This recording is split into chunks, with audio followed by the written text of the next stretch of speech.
Bhushan jewellers, अनमोल रिश्तों के लिए। हिमाचल प्रदेश पुलिस भर्ती पेपर लीक मामले को लेकर विपक्षी दल कांग्रेस लगातार सरकार पर हमलावर है और सरकार पर गंभीर आरोप लगा रहे हैं। वहीं मुख्यमंत्री जयराम ठाकुर ने विपक्ष पर इस मामले में राजनीति करने के आरोप लगाए हैं। मुख्यमंत्री जयराम ठाकुर ने कहा कि कांग्रेस इस मामले का राजनीतिक लाभ ले रही है, जबकि सरकार को जैसे ही इस पेपर लीक होने की जानकारी मिली तो रात को ही मामला दर्ज किया गया और जांच की जा रही है। उन्होंने कहा कि इस मामले में जो भी शामिल होगा उसके खिलाफ सख्त कार्रवाई अमल में लाई जाएगी, भले ही कोई बड़ा अधिकारी क्यों ना हो। किसी भी दोषी को बख्शा नहीं जाएगा। पुलिस भर्ती मामले की निष्पक्ष जांच हो, इसके लिए सीबीआई को ये जांच सौंपी है और सीबीआई अब इस मामले को देखेगी और उसके बाद जांच शुरू करेगी। साथ ही उन्होंने कहा कि 4.5 साल के कार्यकाल के दौरान विपक्षी दल कांग्रेस के पास सरकार के खिलाफ बोलने के लिए कुछ नहीं है और अब इस मामले को भुनाने की कोशिश कर रही है, जबकि सरकार इस मामले को लेकर गंभीर है और जांच की जा रही है। कि ऐसे है कि वो जो बातें कह रहे हैं सिर्फ राजनीतिक मकसद के साथ कह रहे हैं और राजनीतिक मकसद की दृष्टि से वो कुछ हासिल करने की कोशिश कर रहे हैं, लेकिन वस्तु स्थिति आपके सामने है।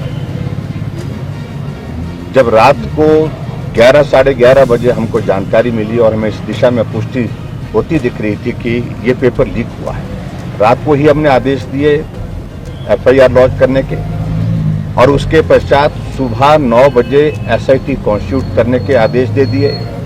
9:30 बजे मैंने जो कांस्टेबल की भर्ती का जो पेपर लीक जिसका जिक्र आया था रिटन टेस्ट का, उसको रद्द करने का निर्णय कर दिया, उसको घोषणा कर दी और उसके बाद SIT ने, मैं कह सकता हूं कि बहुत बेहतर ढंग से सारे उस इन्वेस्टिगेशन का प्रोसेस को आगे बढ़ाया है और बहुत सारे लोगों की उसमें अरेस्ट हुई है और संभवतः जो असली जो उसमें दोषी लोग हैं उन तक पहुंचने के करीब पहुंच गई है। उनमें से कुछ लोगों को पकड़ लिया है और हो सकता है कुछ और लोगों को पकड़ने की भी बात है। लेकिन जो अब उनकी कांग्रेस वालों की जो मांग, पहले CBI की मांग कर रहे थे, अब मांग ये कह रहे हैं कि DGP का रेजिग्नेशन होना चाहिए, मुख्यमंत्री का रेजिग्नेशन। ये सिर्फ राजनीतिक मकसद के साथ बातें कही जा रही हैं। जो बेस्ट पॉसिबल जो किया जा सकता था और उस बात को लेकर के हम आगे बढ़े और जब मुझे ये भी लगा कि ऐसे में हमको उचित लगता है कि पुलिस विभाग इंटरव्यू कंडक्ट कर रही थी और इसकी निष्पक्ष जांच पर प्रश्न चिन्ह खड़े किए जा रहे हैं, क्योंकि पुलिस विभाग इंटरव्यू भी करवा रही थी और पुलिस विभाग जांच भी करवा रही थी। ये दो चीजें साइमल्टेनियसली जो है वो करने पर प्रश्न चिन्ह जब खड़े हुए तो मैंने तय किया कि इसकी जांच CBI से होनी चाहिए। यही कांग्रेस के लोग कह रहे थे कि CBI की जांच होनी चाहिए, तो हमने CBI की जांच के आदेश किए। अब कह रहे हैं कि जुडिशियल जो है हाई कोर्ट के जज से होना चाहिए। ऐसे देखिए, इन सारी चीजों का इस तरह से कोई अंत नहीं होगा। हम सही मायने में पारदर्शिता के साथ इस जांच को एक मुकाम तक पहुंचाएंगे और जो दोषी होंगे वो जेल की सलाखों के पीछे होंगे और जो पुलिस विभाग में अगर इस तरह का हमको मालूम पड़ेगा इन्वेस्टिगेशन के माध्यम से, तो उसमें उन लोगों के खिलाफ भी कार्रवाई करेंगे जो उसमें दोषी पाए जाएंगे। तो इसलिए मैं सिर्फ इतना ही कहना चाह रहा हूं कि पूरे 4.5 साल के कार्यकाल में कोई मुद्दा नहीं। अब इस भर्ती के मुद्दे को जिसको रद्द कर दिया गया है, जिसमें CBI की जांच के लिए आदेश कर दिए गए हैं और उसके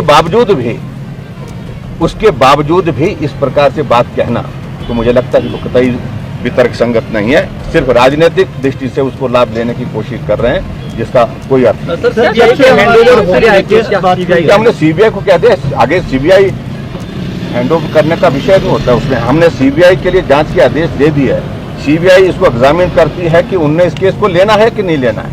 उनने इस बात को तय करना है कि कब तक इस प्रोसेस को, जब तक CBI इसको अपने हाथ में नहीं लेती इस मामले को, तब तक मैंने तय किया है कि हमारी SIT की जो इन्वेस्टिगेशन की प्रोसेस जारी रहेगी। SIT की इन्वेस्टिगेशन में जो फर्दर हुई है, क्या उसमें ऐसी कोई जानकारी आई है कि कोई ऐसा है, उस पर हम कुछ नहीं कहना चाह रहे हैं, कारण कि इन्वेस्टिगेशन की प्रोसेस जारी है, उचित नहीं।